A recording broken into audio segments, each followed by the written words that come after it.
All right, here we go, back again on the other side of the coin. All right, we are into the Champions League semi-finals, baby. Yes. Look, you know what? I'm a bit bummed about that scoreline. I don't think they deserved the win. Porto definitely didn't deserve the win. But what can you do with a shot like that? You know, overhead kick, and it goes in. Literally, you can't really defend that. You know, that's just such a freak way to score a goal. But I got to say, we probably should have, put some of our chances away. But nonetheless, we're not going to talk about, the negative stuff and be sad. We're into the Champions League semi-finals after 7 long years. So that's what we got to talk about. Obviously, Deep State, definitely we're going to talk about Pulisic because he took a lot of hammering. Harry's here as well. I don't even like Neymar, but credit to him for running the show versus Bayern. Yeah, we might actually touch a little bit about that Bayern game. Obviously, Bayern is out, PSG's through, even though Bayern had that away. It's a similar situation.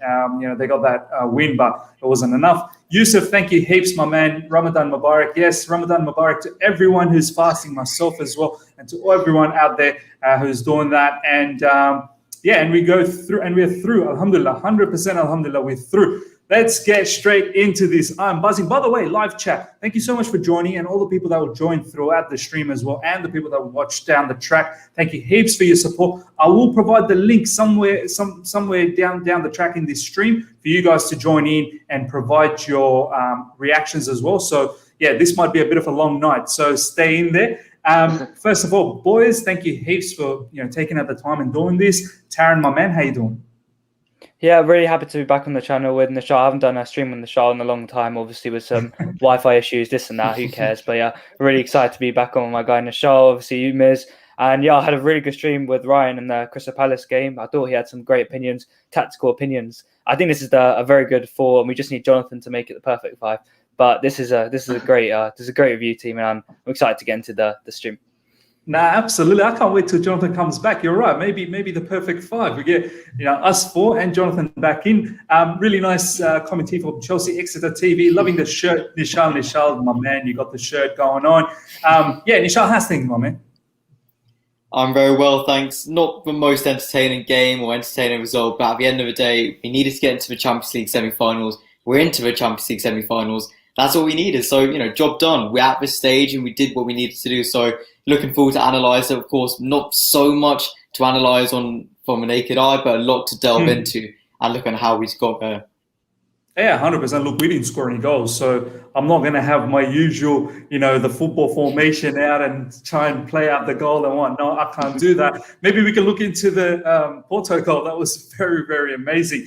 Frederick, thank you heaps for the comment. By the way, Frederick, I'm going to bring you in because you did reach out to me to come and give your reactions. Please look out for the link. I will drop the link very soon to hear your reactions. Constantine used a lot of war terms in his pre-match presser, and battle was exactly what it turned out to be. Honestly, I don't know how some of them didn't end up getting a second yellow or even a red card.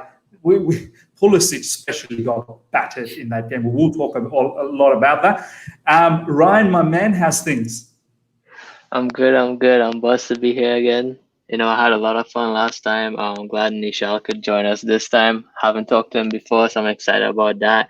And as usual, you, Miz, and Taron had a lot of fun, and hopefully we can get into some good stuff today.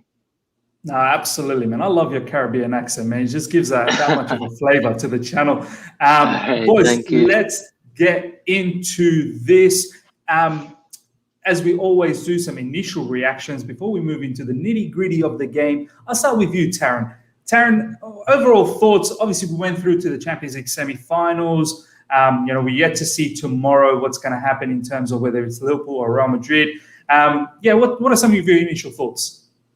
Well, my initial thoughts were, before that goal went in, I'm not saying this affected my mood at all, but a little bit. But that goal, we're through to the semi-finals for the first time since 2014. Huge for us. You think about the context of things. Chelsea FC are now one of the big guns in Europe again, officially back in the top 4. Hopefully, we can get past Liverpool. That's kind of what I was thinking for one of the full-time whistle. But yeah, in context of the game, it's kind of how I expected the first leg to go, to be honest. Like a really big battle, a lot of defensive, good skills from both teams, not many chances. But that's kind of how the second leg went in the end. But yeah, it suited us. We just needed to defend the lead in the end. Tuchel put some very good tactics out, the low block and just trying to soak up pressure, trying to counter-attack on Porto, getting behind Mbembe and Pepe, who aren't the quickest and quite veterans, experienced players.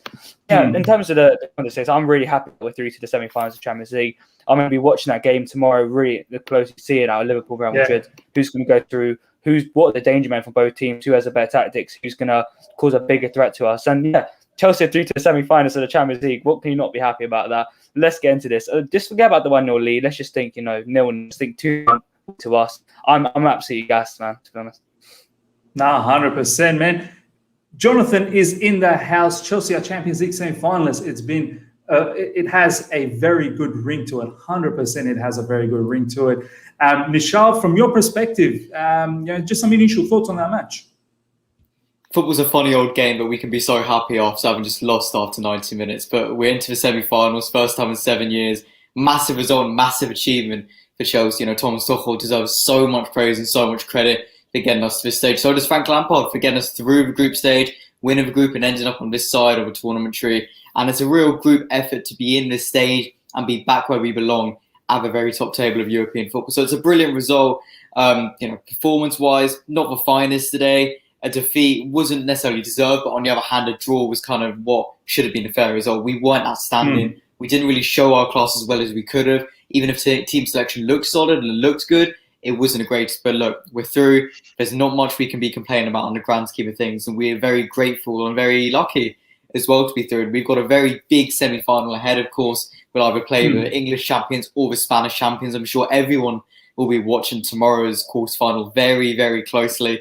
And it'll be interesting because Real Madrid and Liverpool, we're both teams we know really well. Liverpool, of course, one of our domestic rivals. Real Madrid, we haven't played in 23 years. So that would be a really, really fascinating tie to have. But, I'm buzzing. I'm really happy about it. I'm so proud of the boys and so proud of the team in what's been a really difficult season, a really long campaign where we've changed managers, lost a club legend, gone through a lot of changes and had to really adapt and challenge ourselves and push ourselves to the maximum.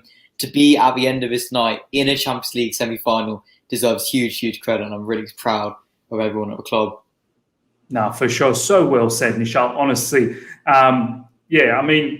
it's been such a monumental turnaround. It's so well said by you, Nischal. From where we were just literally a few months ago, and now where we are, looking at a Champions League semi-final and prospect of facing a Liverpool or Real Madrid. Wow, that's going to be fantastic. Thompson Jones, thank you so much for joining, my man. That goal, which we consider, gave me a heart attack. I'm not going to lie, it gave me a bit of a heart attack as well. I was like, nowhere we're going to be conceding in this match. It's probably going to end up being 0-0. And I was sort of, riding along nicely. And then that overhead kick comes out of nowhere. Honestly, panic stations. But I always knew that they weren't going to be good enough to score two.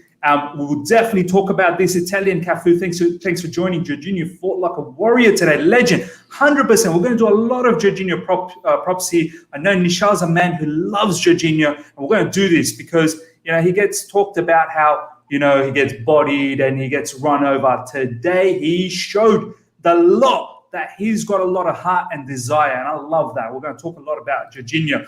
My man, Ryan, your initial thoughts? I think that today our team showed a lot of heart. Yeah, it wasn't the prettiest game, but I think that we stuck to our game plan. And especially our front three, they had to do it all on their own. And they stood and they took all those tackles and they made us, even though it was a defensive game on our side, we had about 3 or 4 good chances still. We could have still won this match. We had the better chances. But I can't wait to get into it more because I think defensive play was interesting to see how we set up. So, yeah. No, 100%. Let's start with Nischal on this one. Let's get into it, deep into this whole analysis, things of the match. Nischal, as you can see, this is the lineup. Personally, I'll start first. I think Taron, it was Nischal. We did the preview together, right? You, myself, and Kishan. And I think we pretty much have the lineup to a T, except probably just... Yeah, the only thing was the Kovacic situation, which we couldn't have known at that point because that came so late, even after the press conference, actually. But besides that, we pretty much got the whole thing. So we can't really be complaining about the lineup at all. So Nischal, when you looked at it, were you confident that now this is a team, not only we should be able to defend, but we should be able to maybe sneak a win as well? Did you feel like that? Absolutely. It was a strong team and exactly what we needed. Mateo Kovacic was really unfortunate pre-match. We weren't sure if this was completely true or not, but, big loss for him to be out of the team. Of course, Jorginho coming in. Not too many issues with that. Like we said in the preview, we have 3 talented midfielders that any of them could play in any combination and we can still be confident of coming away with a result. And it was a really strong team and good to see that. N'Golo Kante and Thiago Silva were the 2 I really wanted to see back because we needed them. We needed that experience and that real pedigree back in the squad, and it was great to see them back there. Of course, the attack staying the same, couldn't have asked for anything different. And really, there was nothing we could really complain about. It's hard to see any issue at all in the starting lineup. Maybe Andreas Christensen, but like we said in the preview again, Antonio Rudiger had to start. Having that back 3, having that solid defensive pivot, keeping Chilwell and James as wing back. So really, there weren't many complaints about the lineup, and it was a team that I think for the first time really gave everyone a lot of confidence because we always speak about the lineup and the team selection always causing some sort of division. Where's so-and-so? Why is so-and-so starting? But this felt like the perfect game where, look, we've got a solid defence, we've got an experienced midfield, we've got the goal-scoring attack. What more could we want? So it filled us with lots of confidence and really putting us in a good position ahead of the game. No, 100% agree with you. I mean, I tweeted all throughout the match that we've got all the bosses on. You got Mendy, Azpilicueta, Thiago Silva, Rudiger, Jorginho, Kante. It's the management is unbelievable, the experience. And as I said, the bosses were in show today and they pretty much control the game, bar that goal right at the end. I mean, honestly, I don't even want to think about that. But Taron, when you looked at that lineup, were you like, yeah, man, that's solid. We're going to get the job done today? Yeah, 100%. I'm back in all lineups that Tuchel put out. I haven't been disappointed much, but yeah, the main factor I brought from here was experience. We have Thiago Silva back in. We have Kante, who's played, Premier League, double Premier League winner back in. Giroud was maybe the only experienced player who wasn't starting, but the front 3 today, I felt like they were kind of counter-attacking front 3 with the pace of Pulisic on the half turn to receive the ball, win fouls. You have Mount, who obviously will run for as many minutes. If you made him run a marathon after this game, he probably would. We obviously have Havertz, who can do pretty much everything from that role up front. But yeah, the team was looking really good for me. Obviously, Kovacic I felt like he was a big miss today with kind of breaking out the press. Jorginho and Kante played really well today. Jorginho, especially, the Italian stallion, amazing performance from him. Kante was again amazing. But Kovacic, he had a little hamstring strain, I believe, in the build-up to the game, training, I believe, at the stadium. Obviously, the thing that was on CFC Daily was not true, but he had a small hamstring strain. And yeah, the lineup was looking really good. Obviously, that's CFC Daily. That was a fake account, I think. Yeah. I think it was. Yeah, that's what I'm saying. Yeah, that's just to let anyone know in the chat who thought that was true. It wasn't. But yeah, Rudiger 100% at the start. Again, Rudiger, he's the main guy at the minute who's bossing players. He's not taking anything from anyone. He's the main gladiator in this team, and I'm really happy. But Jorginho, I feel like deserves a lot of credit for his performance today. But we'll get into the player performances. But yeah, the team was really good, miss. A lot of experience, a lot of talent up front, and yeah, great team. Now, 100%, man. We are going to talk about those defenders. They absolutely bust their backside for us today. 50 people live right now. Please smash that like button. Keep this chat growing. Keep the comments coming. I will drop the link very soon so you guys can come in and provide your reaction about the match, 2 to 3 minutes reaction. I will provide the link very soon. Maybe if we hit 100 people live, I'll drop that link sometime down the track. But Ryan, my man, when you saw this lineup, how'd you feel? Well, thinking about the lineup before, someone asked me which front 3 we should use, and my response was I didn't really care about the front 3 so much. It was more that to get us to the next tie, it was going to be that back 5 and pivot. Well, I was massively wrong with that one because coming to think about it, this front 3 here was the most press resistant front 3 you could get because people say that earlier on the season, Havertz got stifled a lot. He lost the ball a lot. Today he was against Pepe and he was brilliant. He was tough. There was a moment, Ryan, how he bundled over Pepe. I mean, he was given a foul, but I felt like he bodied him big time. Yeah, and he showed that when people pressed him, aggressively and quickly, he could still cope and he could hold on to the ball and he could still make a decision, a good decision where to pass it. And this front three being so press resistant and quick thinking on the ball and strong and physical, it allowed our wing backs, even though it wasn't often, but the license to overlap if they wanted to. Because if, I love Ziyech a lot and Timo a lot, but if they were put in that situation, they could have lost the ball easily. And in the case that our wing backs were overlapped, we could have got into a tough situation, on the transitions. And I think that front three needs a lot of credit to how they held that ball, and they basically worked alone up there. And to not lose that on the transition and to keep our defense, allow our defense to stay back. I think that was massive for us today. No, 100%. I'm just checking out the Chelsea page as well. Lots of happiness that we threw to the semi-finals. Honestly, it's a fantastic feeling. Champions League semi-finals are like, that's when things are getting serious, and it's a big achievement as well. And we will talk about all of this in details. Let's now move into the next phase of this review, where we get to talk about the match in itself, do a bit of player analysis after that, and obviously then we talk about the whole holistic view of things. I'll start with you, Taron, on this one. I felt like first half, and even in the second half, to be honest, we were utterly in control. I not for a second felt like, oh my God, we're looking shaky. They're attacking us after attacking us. I felt like our defenders control the game brilliantly. Midfielders, Kante and Jorginho, superb. Kante with that engine, Jorginho with the control by being press resistant, and also his passing ability was fantastic.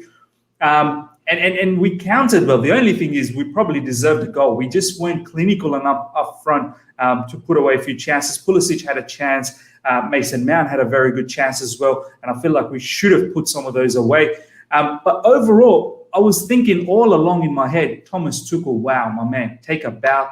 Give yourself a clap, because the way you set us up defensively, and it wasn't as if we were parking the bus either.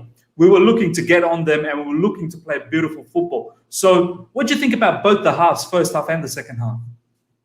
Well, the first 5 minutes on Porto, we saw they were going to come out the first time. They were pressing us really high up the pitch, trying to cause issues with our defense, trying to get in behind the back three. But, we were really defensively solid in this game. I'm going to say, apart from that one goal, a crazy once in a 2-3 years goal that happened, we were amazing. We were spot on defensively. Rudiger was superb. Silva was superb.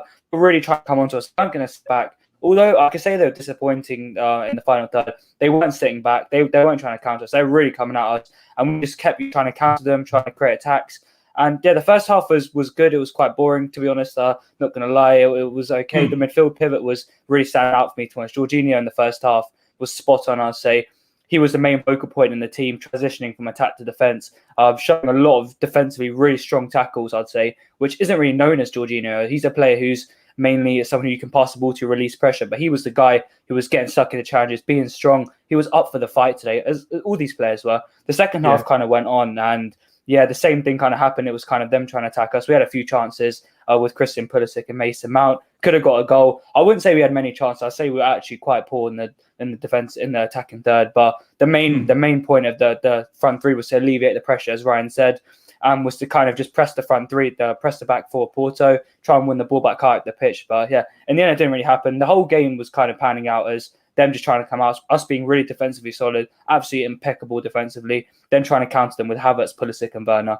And in the end, it didn't happen and we lost the game. But I felt Thomas Tuchel's game plan was spot on. He could have gone out and got a first and second goal. That would have opened up the gaps for Otavio to get in, for Corona, who actually was quite sharp. We saw the kind of chance with Chilwell. That was kind of identical to the Chilwell's goal. It was like Corona stealing the ball off Chilwell instead of the other way around. But yeah, in the end, Tuchel's tactics were just really impeccable. I'd say, you can tell he's a top-class manager with these tactics. We've known from a long time, but again, we're into the semi-finals and his game management has helped us get there hugely. All credit to Thomas Tuchel. What a manager, what a guy. And these players were superb today in both halves. So yeah, all credit. The game was kind of not as tough as I thought in the end, but it's okay. No, for sure. Nischal, from a Porto perspective, first of all, they, as someone commented early on, they made, it was a war. They played dirty, tons of fouls. The way they fouled us, especially Pulisic, he got battered. Even Kai Havertz got a few knocks as well. Mason Mount got some knocks as well. But from a Porto point of view, I thought they were really going to throw the kitchen sink, and I felt like maybe it was us that probably prevented them from doing that, from them playing expansive. I felt like they did not go hard enough, and obviously they ended up getting that miraculous goal at the end. But what do you think about Porto's performance? That inquest will be down to Porto and seeing how they lost and what went wrong. But at the end of the day, they didn't do enough, and they didn't do well enough because they came into this game having a 2-goal deficit, knowing they needed to come back and having their two star players, Sergio Oliveira and Taremi, come back. But they didn't do enough. And I found it interesting that one of the main critiques I had about the second leg was if we let them have the opening half hour again, they will punish us. And let's be honest, they did. They were the better team in the first half, but they didn't do anything. And they still didn't take their chances. They still didn't create anything. That is credit to our defensive performance. I think we were very good again. Like Taron said, like we've all said, it was a solid defensive performance throughout, but especially in that first half and that opening period. But throughout the game, Porto didn't do enough. And that's a critique towards Sergio Conte. How maybe the tactics weren't good enough, a focus on being more aggressive and being more, I guess you say violent, more cynical, trying to break down our play rather than create their own. And it's a really weird tactic to see in a Champions League quarter-final when you need to be chasing a lead and you need to be scoring goals, to be focusing on just ruining the momentum of the other team and using every opportunity to foul them rather than building up your own momentum, really creating chances and going forward. And so it's really surprising. And, it is a shame for Porto in another situation, in another tie. I would have loved to see them go through. They've had a great run in the Champions League. They did really well in the group stage. Brilliant win over Juventus. But at the end of the day, they weren't good enough over the two legs. The first leg can be more excusable in the circumstances, but tonight was a really big opportunity for Porto to really come back, get themselves back in the tie, and show what they were capable of. And simply put enough, they did not do it. Yeah, no, I have to agree. And I want to go to you, Ryan, from a tactical point of view. I mean, is it more the fact that the way we played didn't allow them to go that way? Or as what Nischal was saying, it's surprising that they chose that type of a tactic to play dirty and to stop our momentum when they really probably should have focused on their momentum. How do you see from a tactical point of view? Ryan, you're on mute. Yeah, nice. Yeah, I think that we didn't give them any space at all. I think defensively, I really enjoyed watching this performance because I don't know if you all noticed, but we switched and alternated between a back five and a 4-4-2 during the game, throughout the whole game. And that 4-4-2 allowed no space. If we had a flat back five and then we had our pivot, I believe Porto would have gotten more space to attack through the flanks. But setting up in that 4-4-2, I don't know if you all realized that Mount started on the left this time instead of right. And why he started on the left is that it allowed Chilwell to kind of go back to a left back position and for Reece James to. Do you know we talked about Reece James starting position last time? I was just going to say that, Ryan, because you made that comment in the last review that when Callum starts, he's way high up. So that's why Pulisic was on the left. Whereas when Reece starts, his starting position is low. That's why Pulisic was, on the right side. Yeah, carry on. Well, today, Reece started in that deep position along Jorginho, but if you realize, he never overlapped. He made late overlaps to probably shoot at one time, but he never really overlapped. He stayed there, and it ended up being a flat 4-4-2 with Aspi as right back, then Thiago, Rudiger, then Chilwell at left, and then the pivot alongside Reece James and Mason on the left. But then we integrated and alternated really nice to a 3-4-3, and we allowed Chilwell to overlap and Mason to go more forward and a left wing position. So it was really nice to see how it played out. Obviously, this match, it was never going to be that 5 in attack, 5 in defense. We were really wary and aware of keeping Reece James back, and also we needed to keep Jorginho back along with Reece James because Kante kind of picked up that Kovacic role where he was the one trying to turn, dribble, and get the ball to our attackers. So I think we integrated really well, and I just love seeing when you can take different formations and transition and alternate it during the game, just like what Leeds do. I think it was really nice to see today. No, for sure, man. It was, yeah, go on, Nischal, yeah? Yeah, it's a really interesting point made about switching between formations and different shapes. And what's even better is that this is nothing new for Tuchel. We've seen it before with Chelsea. Look at the Leeds game, like you said. We went from attacking with a 3 at the back and then slipping back into a back 4 when we had to defend in more numbers. We've seen in different games that we've switched between different formations. And we've seen Tuchel do it at previous clubs, with Borussia Dortmund, with Paris Saint-Germain. So this is nothing new for him. And it's really great to see him being confident enough and comfortable enough as well to be able to do this in a high-stakes Champions League quarter final. So it's really good to be able to see that the team are comfortable and they're able to slip from a back 4 to a back 5 to a back 3 and make those changes throughout the game while also seeing the job out and getting the result at the end of the day. No, 100%, man. It's definitely interesting to see how Tuchel sort of changes things around. And, you know, it's interesting. Different personnel means different sort of style of how we carry on with our attack or in our defense as well. So, and we're going to talk deep into it. Look, let's get straight into the player performances. Obviously, guys, I've just provided you the link to join us and provide your reactions. It is pinned to the messages right now. So if you look at the live chat, it is in the pinned message. So if you want to join in and provide your 2 to 3 minutes reaction, please do so. Let's talk about the player performances straight away. Let's go to you, Nischal, first up. We'll go from the back today because I feel like that's where all the activities were happening.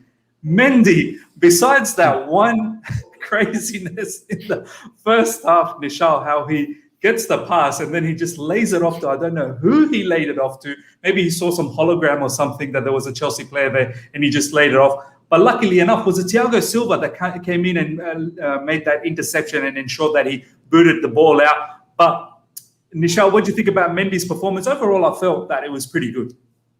Mendy had a brilliant performance overall, bar that shaky moment, which I still don't understand what he was doing. And I have criticised him before for his distribution and for his decision-making in those situations.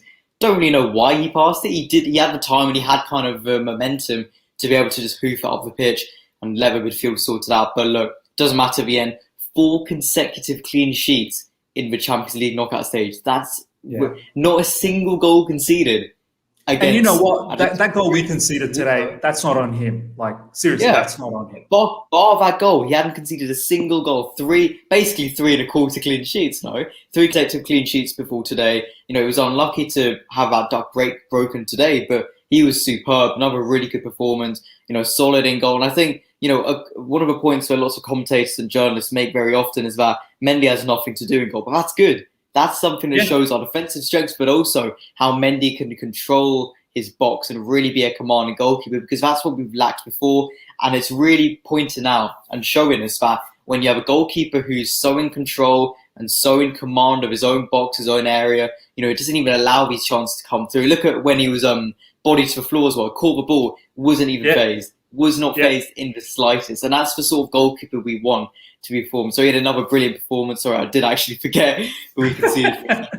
4 consecutive. You know, you get the point. You get the point. Great performance from Mendy. And I think we can say that it was a clean sheet. I think we can say it was a clean sheet. Clean sheet for the sake of it, but brilliant performance from Mendy.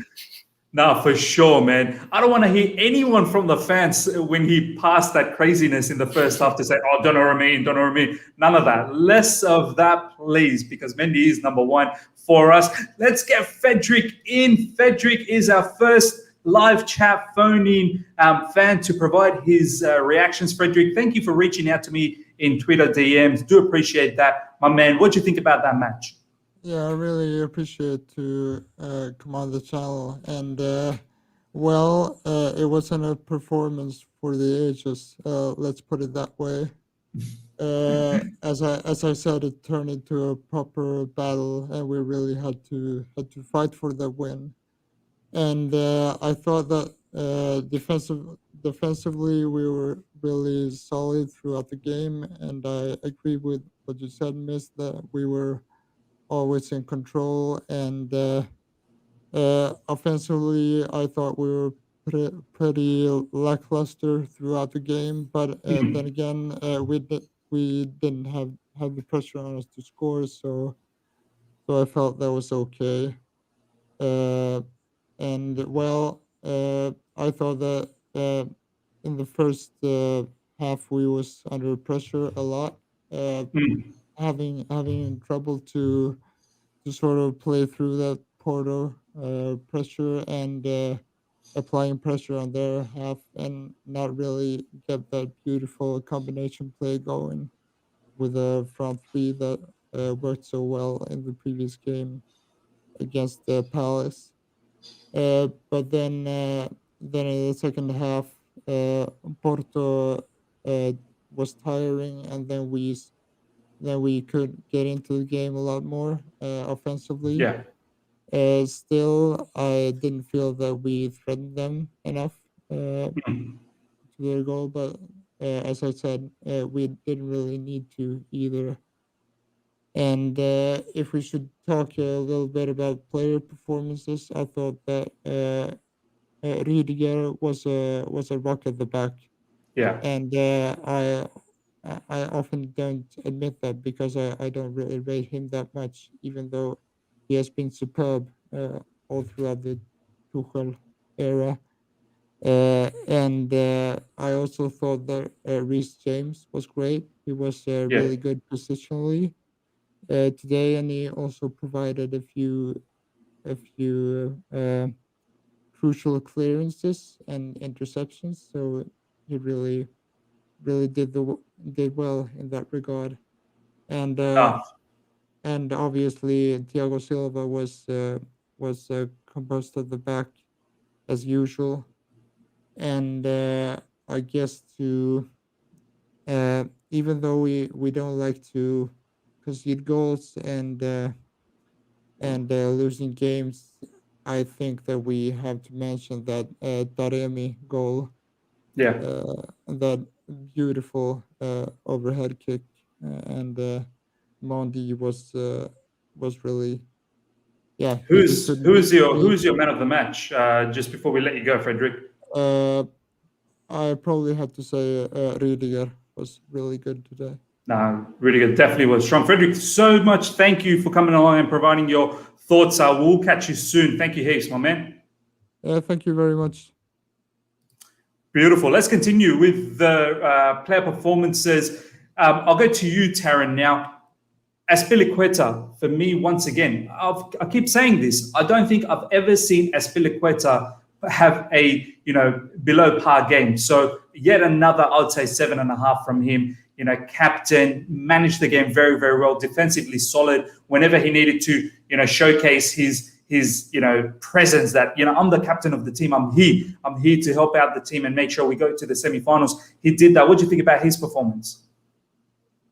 Yeah, Azpilicueta's defensive headers, I felt, were the main part of the performance today. Every time the ball was launched into the box, they were spamming a lot across, and Azpilicueta was so commanding and strong. Up for every ball, he's the player who would say to all the players, Azpi's ball, jump up and header it away every single time. A really composed, as Frederick said, a really composed performance from the captain today. He plays so well. He doesn't leave much space in that back three for Marega to get him behind. That's when he came on, obviously. And you know what, Taron, as Tuchel said as well, Azpilicueta is one of the fighters in the team. Azpilicueta, you can see by his face in the game when it's closing on his face. He's never he's not smiling. He's always in warrior mode in the game. He's always fully up for battle with any tackle. He's always getting involved in the physical battle in the game. He's 31 years old and he's still our captain, and he's doing amazing things for this football club. That right centre back role is built for Azpilicueta. I'm telling you now, the way he progresses with the ball out of defence is beautiful to see. By the way, do you keep him for a few more seasons? Yeah, if we keep in the system as for the three at the back, 100% I'm keeping Azpi. But as a four at the back, I think I've made my point clear a few times. I don't think he's built. But in this position, all he has to do is read play, be strong, know his position really well, intercept the ball amazingly well. And he does that. He does it to a T, everything. Every single game, we come back and say he's dropped a 7.5 out of 10. I've been coming on the channel for 2.5 months, something like that. And every single game we've come on it and said, this guy is doing so well. It's amazing to see Azpi. I have so much respect for him. Every single game he's doing amazing things. He barely ever puts a foot wrong. Even in our worst game so far under Tuchel, he's still one of the people who's always has his head up in the game, geeing people up, not letting anything get to his head. And yeah, his experience really shone through in the end. The Europa League win at Chelsea. I really hope he can win a Champions League at this football club. He deserves it. he's won so many Premier League, not so many, but he's won quite a lot of Premier League titles here. He's won the Europa League. He's won couple of Premier League titles. Couple of Premier League titles. I'd say that's good. I'd say that's a lot. Very good, bro. I'd say that's a lot. That's good. That's what you said. It's amazing. I don't know what I'm saying. Not a lot. He's won a lot of trophies with his club. This guy deserves a Champions League. I'm so happy with Azpilicueta, man. He's performing so well every game. This system, even Tuchel's system, you could say not all three of the back systems suit Azpilicueta, but this system, the centre backs are close together, always strong. When we're going into a back five, it suits me even more. When Reece James is there to cover the overlapping runs of the wing backs, that's when I see the best. Even with Hudson-Odoi, he's doing amazing things as helping him defensively. He's an amazing player in this team. Without him, we don't play the same. We don't progress the ball forward. We don't alleviate the pressure with him in the team. And amazing performance. It really helped us over the two legs. And we're into the Champions League semi-final with Azpilicueta. Amazing scenes. No, absolutely, man. This man deserves a Champions League. I hope we do it for him. I'm going to have the biggest celebration if we do it for Azpilicueta. We've got two more people from the live chat joining us. One who is a usual member in this channel, and another one, Flyers. We'll go to Flyers, my man. Thank you for joining. What's your thoughts on the game? Oh no, Flyers is gone. We'll go to RJ. RJ, my man, what's your thoughts on the game? I'm like Kante. I was sweeping in at the back. That's fine. You know what? It's all a set play. No, but look, to be honest, I didn't think we deserved to lose because I thought it was very thorough, professional display. And look, the goal conceded. If you're going to concede a goal, you want it to be memorable, right? And that was definitely memorable. So no fault really of anyone. You could argue RJ or Reece James could have got a bit tighter, but that's being a little pedantic maybe. That was undefendable. I don't think you can defend that. Yeah, look, and it is what it is. Just got to take your hat off to it. And luckily it was in the 90-something minute anyway. So, that's good for us. But overall, I thought we did enough on the break. I actually thought this was going to play out the way it did in the sense of they were going to come at us and we were going to try to attack in a bit more strategic manner. But I thought if I had a criticism, the criticism would be that we just weren't as clinical and killing off the game with a couple of those gilt-edged chances, especially with. And I don't want to pick. You know what, RJ? In the semi-finals, if we're like that, we're not going to go through. We have to finish the chances. Well, it's all about big moments, isn't it? And we had a couple of big moments, especially with Pulisic, with the cutback from Chilwell. Yeah. Like that was to me the most clear-cut one. I'm sure there were a couple others. But overall, I was pretty impressed. I think Mason Mount as well. Yeah, I thought you're talking about the one where he got played in and they blocked his shot essentially. Yep. I thought his touch, I know we won't want to criticise him because he's been like 99 out of 100%, but I thought his first touch to get him into that position wasn't optimal, and that's what sort of put him back a little bit. But overall, just a very, like I said, professional display. We got the job done, but it's all about progressing to the next level. And I think I'm not sure if it's Real Madrid or Liverpool, but either way, we need to just up our game ever so slightly, I think. No, for sure. From your perspective, before we let you go, who's your man of the match? Difficult one for me, but I'm going to go with my Italian compatriot, J5. I thought, he's really ascended. Yeah, I'm a Kante fan, as you know, and Silva did well, but Jorginho really stepped up in the absence of Kovacic, so credit to him. Brilliant. RJ, thank you so much for your time. I know you're at work, so go out there and work and don't let your manager know about this. Until next time, RJ, we'll see you. Yeah? We're all Chelsea fans. See you later, guys. Take care. Brilliant. Up the Blues. Brilliant. Flyers, just to let you know, if you're going to join us, please join us. I don't know what happened. You just disappeared. But when you do come back, I hope, we can hear your reactions. Ryan, let's talk about the player performance. Continue on. Thiago Silva, to be honest, I don't think he had to do too much. There was that clearance in the second half, which he made just in front of Mendy, and the ball just went over the top. But it's his overall presence, Ryan, that I think the team appreciates because he's a boss. I keep saying we've got bosses at the back, and this guy is probably the boss of the bosses. Do you know what I mean? He's like the mega boss. So, Ryan, what do you think about Thiago Silva's performance? Yeah, I think it was a massive performance from him today. I think that him and Aspi work as a unit today. Just to, when we mention Aspi, I would say Aspi is the Mason Mount of our defense. I think that I like that. He does. If you want him at right back, he's a right back. If you want him to be an overlapping right wing back, even though I wouldn't want him there, he can do that. If you want him to be an inverted right wing back to help build play, he can do that. He does everything. If you want him to be a right centre back, he can do that. I think that he's so important to us, and the reason why we were able to switch from a back 5 to a 4 repeatedly today was because of him and Thiago Silva's, brain. They're smart enough to know when to do that, and our less experienced players follow suit. But even though I call them less experienced, credit needs to be given to these guys, because players like Chilwell and Mason and Pulisic and all these guys knowing when to switch in and out into different formations in very little time under Tuchel. I know we always talk about how good Tuchel is, but the players, you need just as good players to latch on to these ideas, and a lot of trust has to go into these players for them to do these things. So yeah, Thiago Silva was massive for us today. I have no doubt that Christensen could have done that too, but and Zuma. But I think that just having that extra experience and Champions League experience, really, made me feel better about our backline today.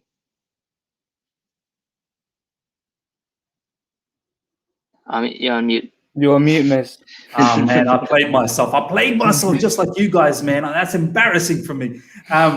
Just like you said, Ryan, the whole combination of Azpilicueta and Thiago Silva is so important, the way they sort of, marshal that space together. And I want to now talk about Rudiger. I will take Rudiger. I'm not going to let any of you guys talk about Rudiger. Rudiger's my man. Rudiger, for me, yet another solid performance.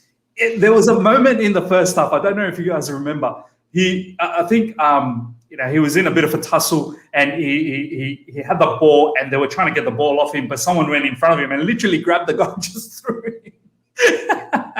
And I was like, Rudiger, you cannot do that, my man. You can't just be throwing players around. But you know what? That's exactly what I like to see from Rudiger, because he's letting the opposition know, I am here. You know what I mean? The presence is here. You're going to feel every little thing from me. And then obviously, I think it was second half how we went for that marauding run. I was like, go, Rudiger, go for it, man. Try and break through the defense and go into the box. But man, honestly, I love Rudiger. I don't know what all these conversations. I've been hearing some information that Rudiger might be perhaps leaving in the summer, and so on and so forth. But I truly hope he doesn't, man. Honestly, since Thomas Tuchel has taken over, I feel like Rudiger has been brilliant. Just one or two things here and there, they've been a bit off. Obviously, the whole bust up and whatnot, I don't really care about that. Those sort of things happen. But for me, I don't know if you guys have seen, I want to shout this out. By the way, Matisse's channel, I'm pretty sure you guys have also subscribed to his channel. He recently brought in Pat Naveen, and Pat Naveen said, if I was to create a starting lineup, Mason Mount and Tony Rudiger are the two names he'll have straight away, and then everyone sort of falls around them. So, that's a massive statement to say that Antonio Rudiger is the first one in the team sheet in terms of left centre back. So, yeah, that's all I need to say. And if we're going to progress and keep being strong defensively, he needs to be in the left centre back position. I hope that he stays fit. We've got flyers back, and we've got almost 100 people live right now. Smash that like button. Check out all of my panelists and all of their socials information in the description right now. And please follow them everywhere if you enjoy them. Nischal's blogs, Taron's podcast, Perfect Hat-Trick podcast, and Ryan's threads. So please check them out. Flyers, my man, I don't know what happened last time, but you're here right now. How's it going? And what's your thoughts about the game? Hey man, can you hear me? Oh, we can hear you perfect. Oh, excellent. Oh man, like I was actually quite nervous before the game, like going into a game 2-0 up. And I actually thought it was we in the decisive game, we were against the away goal factor. They'd be motivated, they'd be buzzing, but we were so sound defensively. Like we won every ball that got put into our box, and what performance! It was fantastic. I was nervous for the midfield as well, especially with Kante, his hamstring issues, but he seemed fine through that. Looking forward to City. Great performance. We did lack a little bit up front, but I think the Porto press was so strong. We just got pushed back, and fantastic performance. And I think we'll go home happy tonight with that one. 100% Flyers. What's your thoughts about the upcoming match against City? You feeling confident now? Yeah. I'm feeling confident, because to be honest, like earlier on in the season, we were a different team. Now we are, we are hyped up. We play well. We pass the ball really well. We're a completely different team under Tuchel. We press well. Our attacking players are just different class now. Especially you saw the performance at the weekend against Palace. Oof. Brilliant. If we can bring that to the table against City, then who knows? We can't underestimate City by any means, but what evidence is there that they can beat us? Yeah, no, absolutely. In current form. Absolutely, Flyers, man. Absolutely. I mean, they do have a very difficult match against Dortmund coming up tomorrow. I'm actually hoping Dortmund actually do them. I'm hoping Dortmund actually catch them out and they go into this FA Cup match with a little bit of a downer. I personally think that even though we lost this, and as a panel has been saying, and I've seen a few live chat comments saying, what do we feel flat? I think it's because of that loss, but let's not get worried about that loss, guys. Overall, honestly, we played a very good game and we probably should have won. Porto definitely didn't deserve to win. So I hope Thomas Tuchel tells that to the lads that, guys, there's nothing to be upset about. We're into the Champions League semi-finals. We've got Man City coming up. We should be fired up. But yeah, Flyers, thank you so much for your time and giving us your thoughts. We will see you next time. And hopefully you can keep being in the live chat for the review. Thanks a lot, man. All the best. Have a good stream. See ya. All right, let's continue on. Let's go to, where was I? We did Rudiger. Now let's talk about Chilwell. Taron, I'll go to you for Chilwell, my man. I felt like Chilwell was a little bit shaky in the first half in few situations, especially when the long ball that went just behind him. But then again, look, I mean, the situation was intense, and overall he did a job at the end, bar that particular issue. What do you think about his overall performance? Yeah, I'm actually going to have to disagree with you. I just thought Chilwell had a really good game today, and defensively, apart from an error, I thought that one-on-one defending with Corona, he actually had a really good game. In a low block, we were at times, and left that back five. Yeah. He was actually really good. And his dynamism in attack, I feel like, was a bit underrated. We saw Reece James, maybe he was told by Tuchel, don't take as many risks, stay back. Chilwell was actually taking people on, trying to drive into the box, looking for some cutbacks at times. I actually thought it was quite good. In terms of performance, yeah, he took risk going forward. I think he's starting to go into this role more and more. He's starting to understand what Tuchel is understanding what he wants from him in this role. It's obviously a bit more demanding as a left back, being a left wing back. You have to be box to box a lot more in the game. You have to have a lot more energy. And I think these abilities, I've said before, I back him too.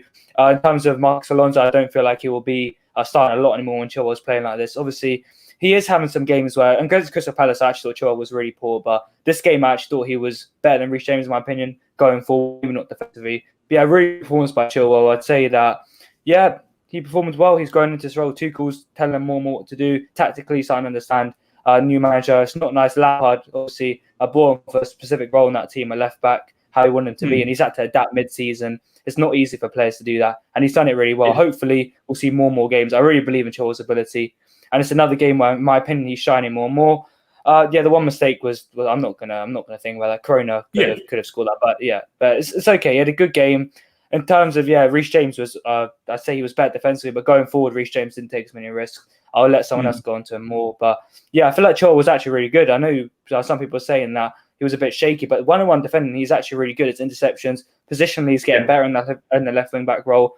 I'm actually really happy to see him playing like this. Hopefully, he starts against City. And, he can play every 3 games. That's what I like about Chilwell. He's actually quite consistent. He has the energy, the stamina to play every 3 games, which is really important in this current situation. We need players to play at high ability every 3 games. He has that. And I'm really happy with Chilwell, to be honest.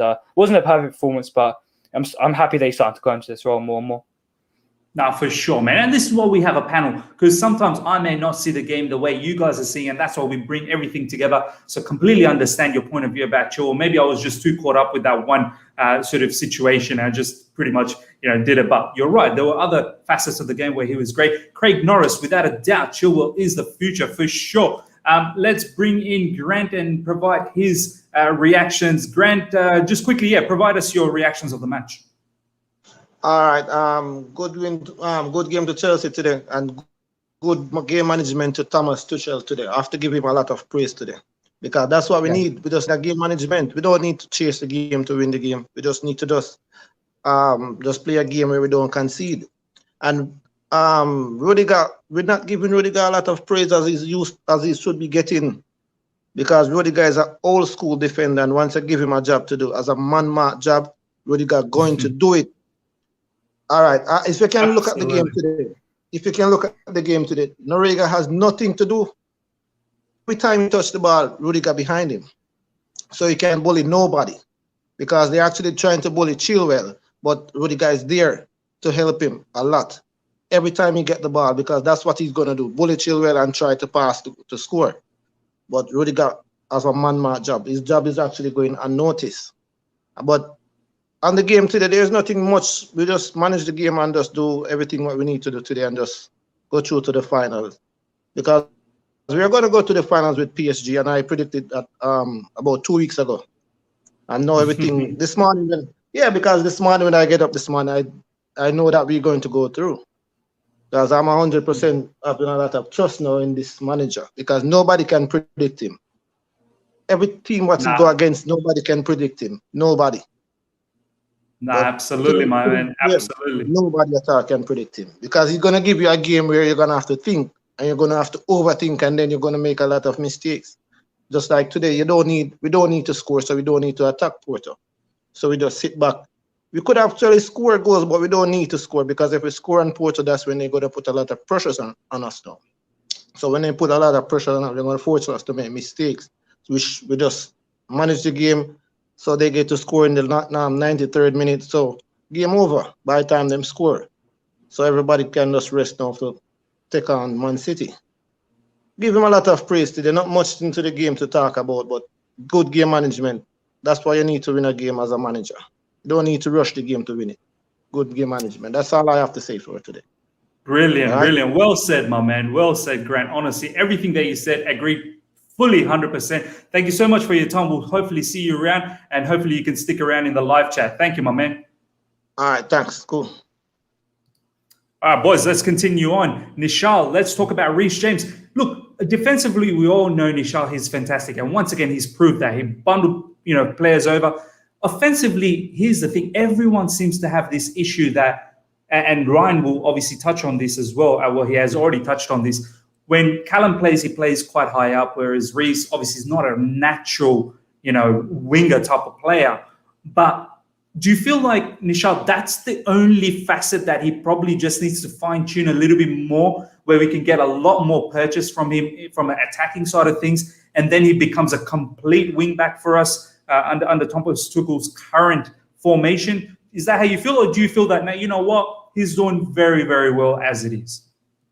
I'm happy with how he's doing, and when we compare Reece James and Callum Hudson-Odoi is naturally better in attack. Reece James is naturally better in defence. That's because of their natural positions as a right back and as a right winger. That's just how it is. But they still do really good jobs, vice versa. I've spoken previously about Callum Hudson-Odoi's defensive ability, and Reece James, is a really talented wing back and fullback, which is why he plays above Azpilicueta in that position. So I wouldn't necessarily have issues in that. I think it's more just a case of getting more experience, becoming more comfortable as a wing back, because we've spoken about whether Reece James can play as a wing back and whether he's comfortable in that position.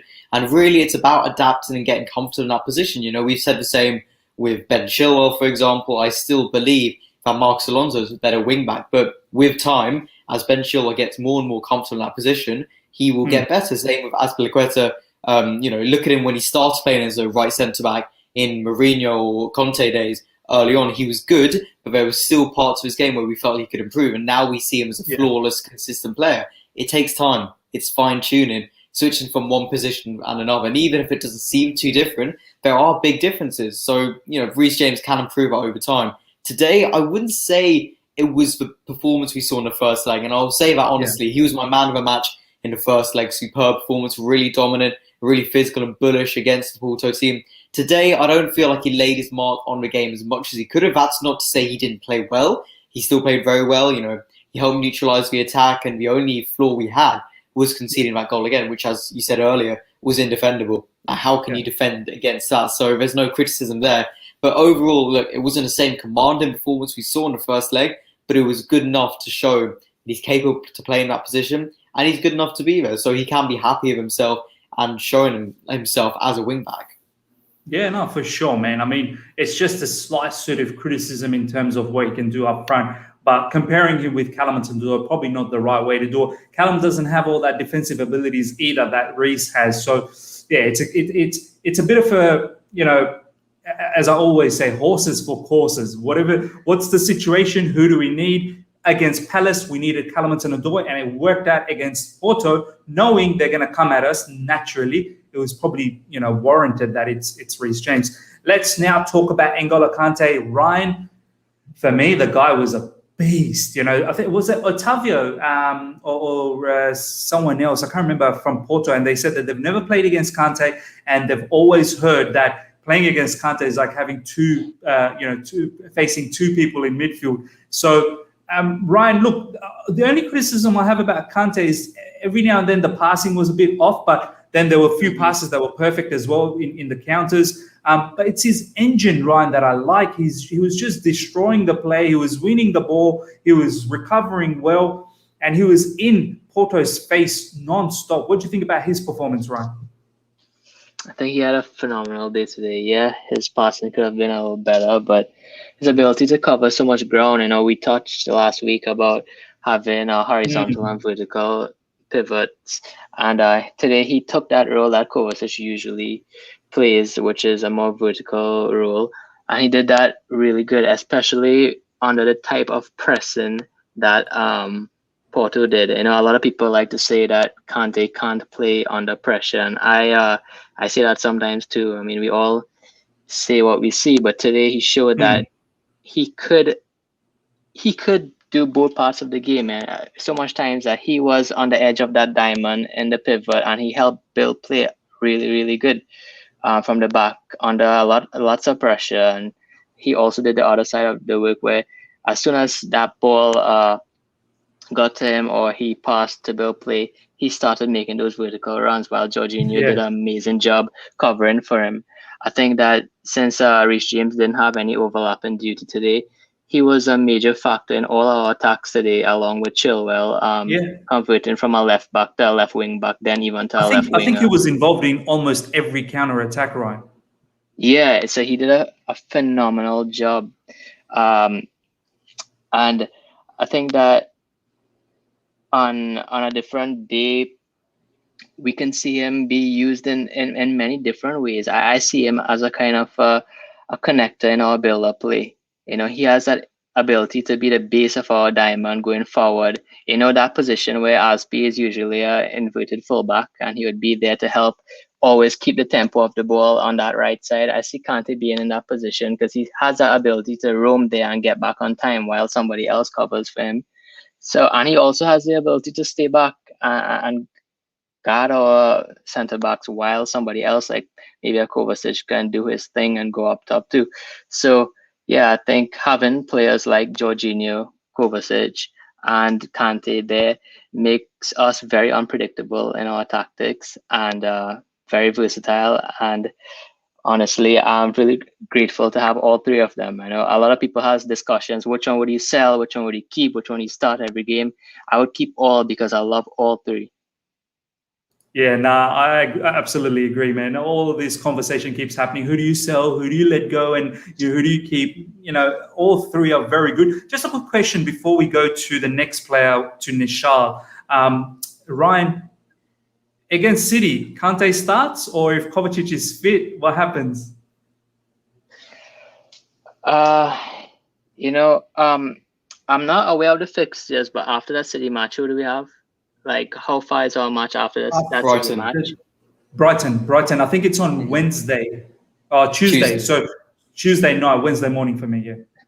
Yeah, I'm not sure. We'll have to see, like, fitness wise, but I think that, like, I would have to think about a lot of things if I think about that pivot, because as we talked about with Tuchel, if a player plays a position, then 5 other players around them will have to compensate for that. And it all works as this system together. So I have confidence that any pivot we pick, the players around will follow what Tuchel says we have to do, and we could make it happen to fit a particular game plan. So I have no worries about either way. I'll never say no to seeing Kante on the pitch.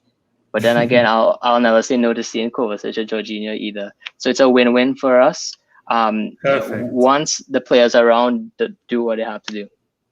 It's so well said. It's a win-win. It doesn't matter who plays. Yeah. We are winning. Now that's fantastic, as you said. Nischal, we need to talk about Jorginho. And we need to really ram it home today that this guy deserves so much respect. I tweeted, and I'm pretty sure you saw the other day, I feel like sometimes in our fan base, Jorginho could have a 10 out of 10 game and he still wouldn't be praised. People will not be doing the propagandas. People will not be tweeting about him. No, I'm not saying there are people that do tweet about him, like yourself, myself. I'm pretty sure Taron and Ryan as well, and others as well that tweet about him. But as a fan base, you get tweets about, let's say, I don't know, Mason Mount a lot. Do you know what I mean? Or you get tweets about who else is there? Kai Havertz a lot. But Jorginho is one man, for some reason, Nischal, as I said, he could produce 10 out of 10s, but not the whole fan base comes in and tweets about him. And I find that very, very sad.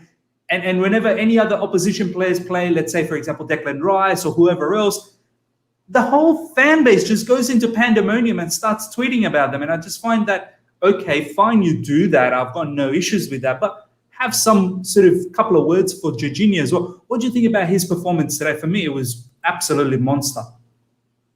He was outstanding. I would be very, very surprised if anyone has a bad word to say about him tonight, because he's one of the most underappreciated players at Chelsea. Yeah. That being said, yes, he does deserve some criticism in the past. We have seen performances where he's not been good enough, lots of parts of his game which have been critical and have been underwhelming for a Chelsea midfielder. That's not the point. The point is, and like we've said perfectly, he's very underappreciated. He gets so much slander, so much criticism, and it gets tiring. I've seen it so much this season, especially getting all of his criticism, the same people as well, sometimes giving him all this hate and all this abuse sometimes, when in many cases, look, under Lampard, I don't think he'd been brilliant this season. Under Tuchel, he's been fantastic. And that's something we can say honestly.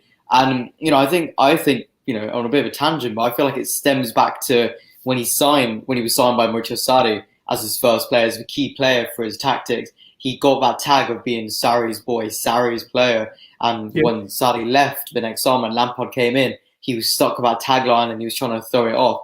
And I feel like that maybe, through no fault of his own, almost put him in a different limelight for Chelsea fans, associating him with a manager who himself was very divisive in terms of toxicity within a fan base, in terms of connection to the fan base. And they took that anger and that hatred out on Sarri onto Jorginho. So, sure, understandable or not, it's unfair. And he was absolutely outstanding tonight. Brilliant performance with N'Golo Kante. Of course, we were worried when Mateo Kovacic pulled up injured. We saw he wouldn't feature. But on the other hand, there's no real concerns to be had when we have a player like Jorginho who can step up, put in such a good performance. And today, seeing him intercept the ball and drive forward and looking so confident. And he was covering Kante as well. And that's what we need. When we have a midfield pivot with Jorginho, that's his main quality. He allows his midfield partner to drive forward, have the space, have a license of freedom to go forward while he's there covering and really cleaning up in defence. And today he was just impeccable. A really, really strong performance.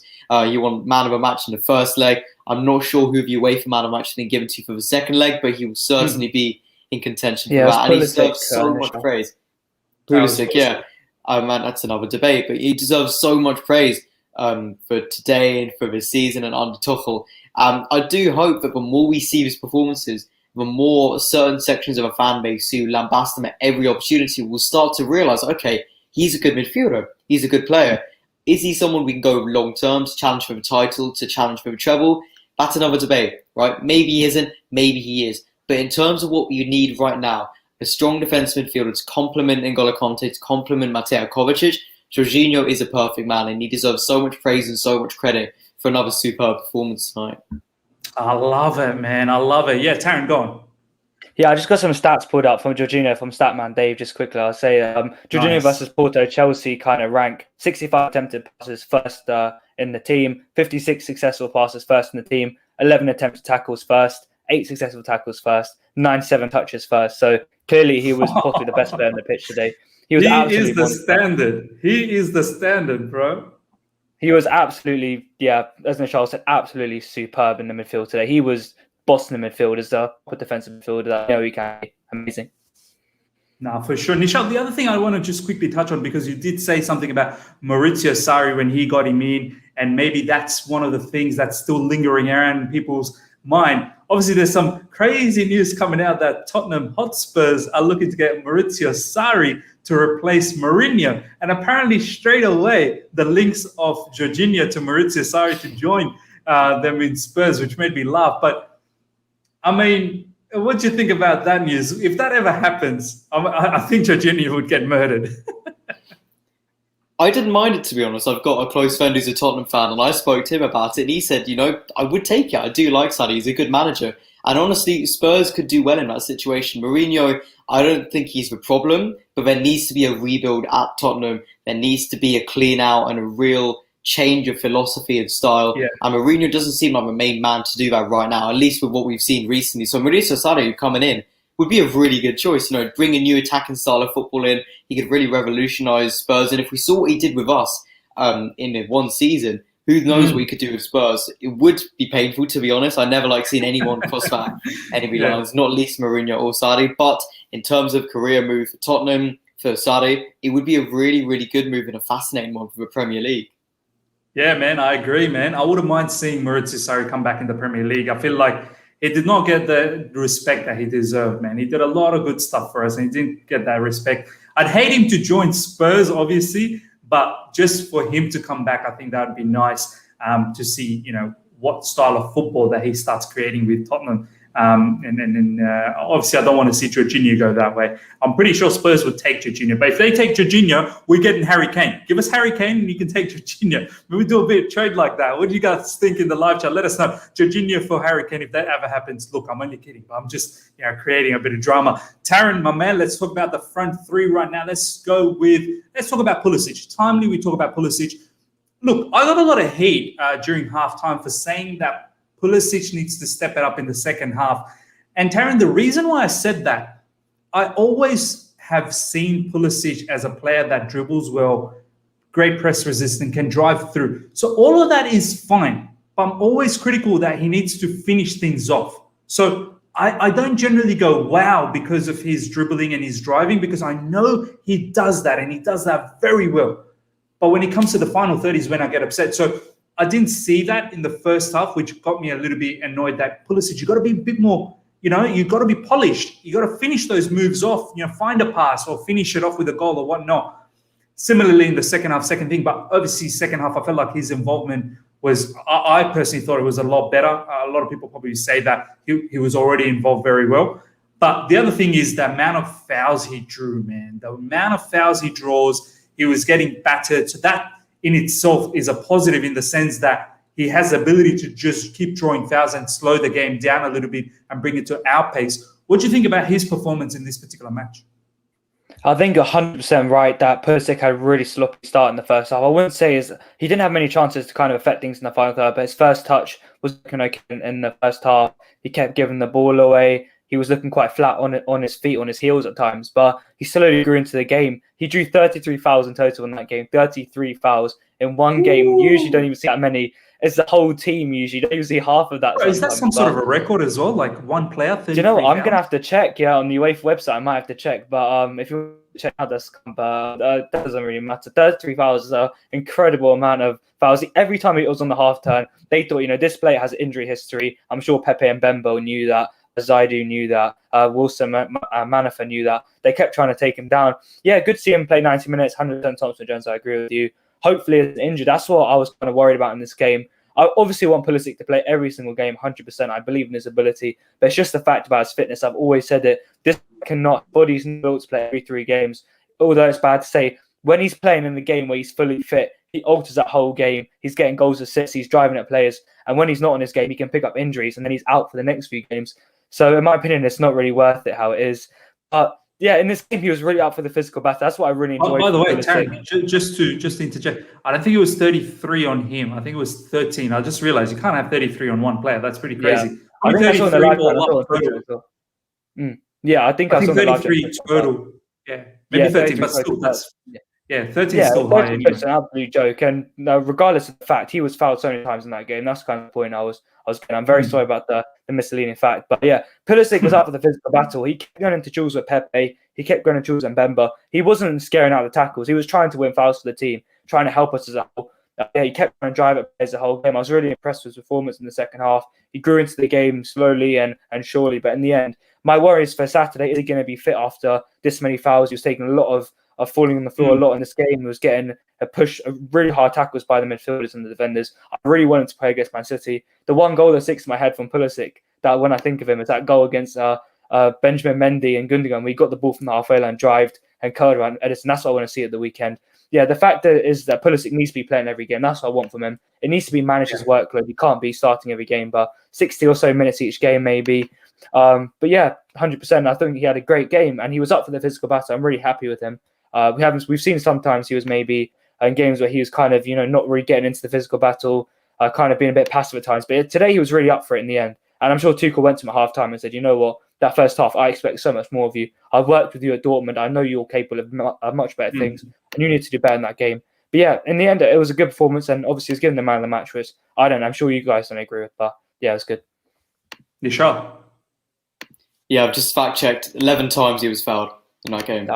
Not 33. 11 times, yeah. Still high, man. Still a lot.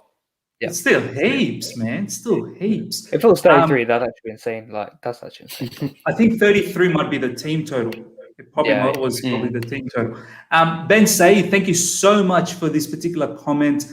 Look, this isn't a massive criticism.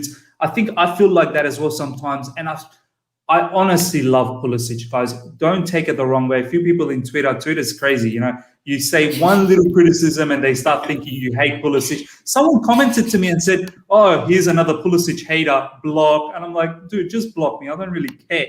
I've never hated a player, and you guys know very well. People that know me on social media, I'm not one of those guys that goes around hating. I just made a critique about Pulisic. But this one is so true. Ben Said has said that Pulisic should open his eyes and pass the ball instead of constantly dribbling. I think it's true. I love his dribbling ability, but sometimes I feel like he needs to lift his head up and look for options. And there's runners constantly in and around him where he can put it through. But he's so focused on his dribbling that he misses sometimes some of these runners. But look, that's just a slight criticism, and I'm pretty sure Thomas Tuchel will get the best out of that and sort that out. In terms of man of the match, I don't know if Pulisic was man of the match for me. I can understand why he was given the man of the match because of the fouls he drew and the all the times that he's dribbled the ball and took it out of danger and took it into the final third and whatnot. But for me, I'd probably give either Kante or Jorginho as the man of the match. For me, they were absolutely bosses in the match. I just want to quickly bring this up. In Chelsea page, as you can see, I selected Kante. Let me just quickly refresh that. I think Pulisic is winning that. Yeah, Pulisic is winning that 55%, as you guys can see, and N'Golo Kante just behind by 40%. Ryan, my man, let's talk about Kai Havertz. Kai Havertz, for me, I thought first half, personally, I thought he was the best player out of the front three. The way he was dropping deep, his physicality has improved a lot, Ryan, as well. His passing was getting better. He was pressing well as well. Look, it was a difficult game. Porto was the one who was looking to, get at us. What do you think about his performance, Kai Havertz's performance in that game? I think that every performance is showing us a different side to his game. I think that last review we did, we talked about how, okay, yes, he was dropping to the wing, but he actually got back in the box on time. He found that balance between dropping deep, dropping to the wing, and getting into the box. I think today he showed the target man side of him. I was surprised of how strong and how tough he is as a target man. And he did link up play a lot. He chases down those balls, he links up play, and under a lot of pressure, it almost seems like he always has the most time in the world to make those passes, because he makes smart passes, whether if it's short passes, no matter how short the pass is, it's smart. He finds those spaces, and I was really impressed with him today. Obviously, it wasn't the most attacking display from us, but he did his job in not losing the ball when he was pressed. Because if we lose the ball, if our front three had lost the ball often, we would have been in trouble in the transitions, especially with Chilwell overlapping a lot. And I know we didn't. I just saw a comment here from one of the viewers called Samara Singh. and he said it wasn't a 4-4-2, it was a 3-4-1-2. And Yeah. yes, I agree. Our default is obviously a 3 in the back. What I'm saying is that we do transition sometimes into different formations for a couple seconds just to make everything more fluid. So, players won't have to run as much as they would do or make movements as obvious to our opposition. And yeah, so I was really happy. With Kai today. And hopefully we can see all those aspects come into one, and we can see much more from him in that position. Yeah, no, Ryan, I have to agree with you. What you said, that we are seeing different facets of Kai Havertz, and today we saw that hold up, link up sort of player, and he's passing, as you said, he's got that vision. I hope, honestly, that we continue with this whole, having Kai Havertz as the striker up front, and sort of like the false nine sort of situation, which is fantastic. Honestly, I'm loving it. I hope we continue with that. Taron, let's finish things off in terms of the player analysis with the last player, which is Mason Mount. I didn't really notice him too much, besides that, obviously, that shot that he got in with his left foot in the box. It didn't finish. But, as per normal, he drives well. He's got the good pressing well.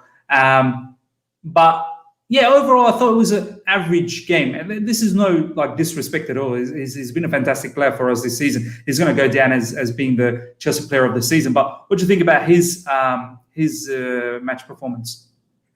I think it's credit to Mason Mount that he's got to a stage where he can have a performance where people aren't watching something. They expect so much consistency from him that today people are going to say it was disappointing. The fact that I think about Mount today was that he was man-marked by Marco Grujic in midfield. That was why Conceição made a 3-man midfield with obviously Sergio Oliveira and Grujic, and obviously the other midfield as well. He was kind of man-marked out the game today. We didn't see him on the half-turn as much space. Porto pressed pretty high. They were high up the pitch with a high line, trying to compact us in our own area. Mason Mount was, I'd say he was quite quiet today. He wasn't really in the game as much as I expect of him.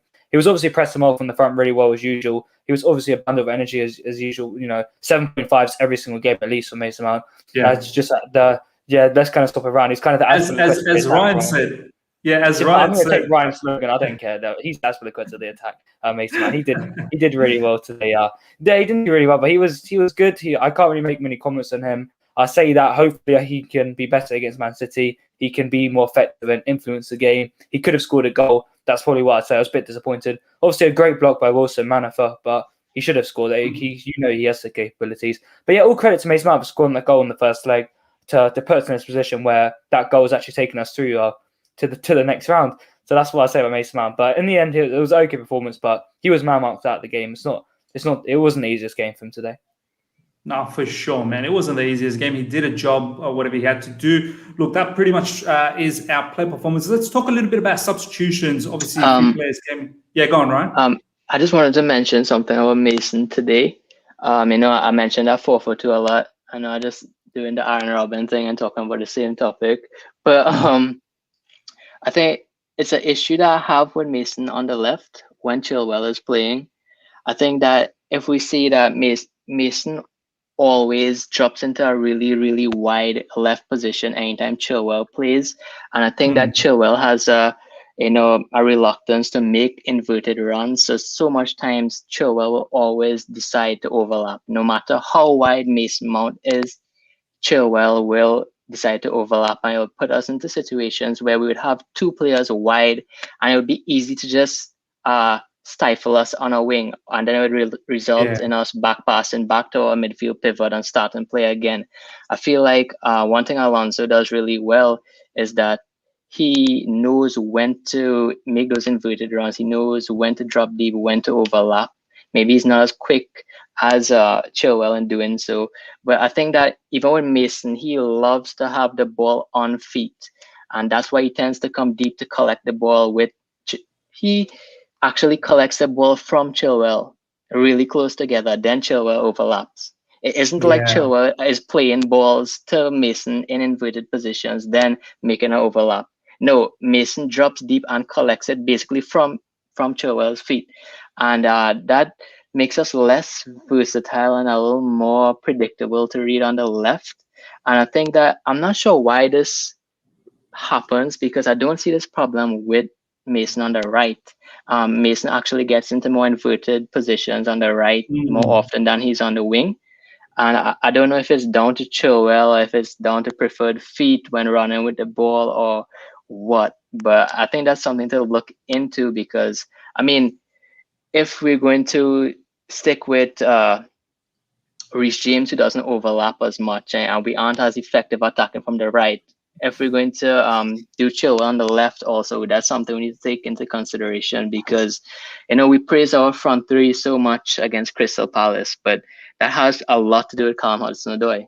He is the one that made us, look like $1,000,000 because his positioning always had a different dimension to our game, and he was always there at that mid-right wing position. And it caused so much problems for the other team because they didn't know who to mark. And even if they mark him, then positions will open up in other parts of the field. I think that's something to look into. And I was wondering if you all noticed that too. And what do you all think about that? Is it down to Chilwell or Mason, or how could that be fixed in any way? No, it's a very important, interesting point. If you think about the first leg, Ryan, Mason on the right side gets that pass and he does the turn, and he's so much comfortable on the right side as opposed to the left side. And I think, once again, Reece James being on that right side in the first leg, it didn't bother Mason at all. And as you said, he was more inverted. He stayed in Mason in those in and out in the inside sort of pockets area in and around the box. Whereas when he's in the left, I don't think he's always utterly comfortable. So it's a very good point. I'll get what the boys think as well. I'll go to you, Taron, first up. It's a very interesting point that do you feel like maybe we could have just played with Mount on the right and Pulisic on the left, and that probably was both the players' more stronger suit? Yeah, it's down to Reece James' positioning on the right side being a lot deeper. He needs someone like Pulisic who's more attacking, who'll take up the space that Hudson-Odoi would have taken up. That's primarily why it happened. I know Mason Mount played a lot at left centre mid under Lampard, so I'm a bit confused on why he was so uncomfortable today in that position. Obviously, he's been very good in the Tuchel system. They're complete different systems. He's played on the right wing most of the time, but in his previous days at Chelsea, playing as a left winger, playing as a left centre mid, playing in that kind of left cam role, he's used to that. That's kind of what I'm a bit surprised about. But today, yeah, he was a bit disappointed in the left inverted forward role today. But yeah, in this position, I'm sure it's down to Reece James being in there. We need someone who's more of a play can drive at players on the right. So that's kind of what I think it's down to. Nischal, do you feel like maybe we could have just played with Mount on the right and Pulisic on the left? Yeah, easily. And I think it would be more comfortable positions. Like we've said, Pulisic is a natural left winger. When we've seen him on the right, today's an exception. But in most cases when he's played as a right winger, he's been a lot less comfortable. He's maybe struggled, and we've seen him, maybe not used to his best abilities, in my opinion. Same with Mason Mount, but I do feel like he's better on both sides. And I feel like it comes down to the team we use in general, especially with wing backs. If we have Callum Hudson-Odoi, he's going to be a wing back, bombing down and coming down much more, getting forward as an attacking-minded player. Whereas with Reece James, he will be more naturally keeping wide and staying defensive. So it really depends on what sort of tactics and what sort of players we use. And the same goes for whether we use Hudson-Odoi as a winger, or even Hakim Ziyech, as we've spoken about previously, whether he's there in the right wing role. So it really depends on the whole system that we use rather than an individual. Is Mason better on the left or right? Is Pulisic better on the left or right? But they can still play on both sides. I do think it's clear that they both have their strengths. Every player does. And it's clear to see that. But what a great thing is where we have these players who can play in multiple positions, who can play across the attack, even across midfield. We know Mason Mount's always been a really versatile player from the academy right up. So, maybe it's not too much of an issue. I do think it's something we should address and a really interesting debate. But at the end of the day, look, we're still getting results. We're still doing well. They're still putting in the performances. So, it's something we can look at. We should investigate for the future in terms of getting the best out of these players. But we would have much worse dilemmas to have on our hands than where can a player play best, whereas where can a player, maybe struggle on another hand. No, for sure. Ryan, just to go back to your point, how you said in the last review, that holistic point of view, I think, as Nischal said, maybe it's a point that we should probably investigate that not only what you can get the best out of the players individually, but as a holistic point of view, what is the best for the team? Maybe it's something to look into because, I'm starting to think now that had Mason been on the right side and Pulisic been on the left side, as a team, maybe that would have been a better suitable situation with Pulisic and Chilwell linking up and Mount and Reece linking up because of the way they operate individually and as a team. So it's a very, very good point, Ryan, honestly. Let's quickly, go on, Ryan.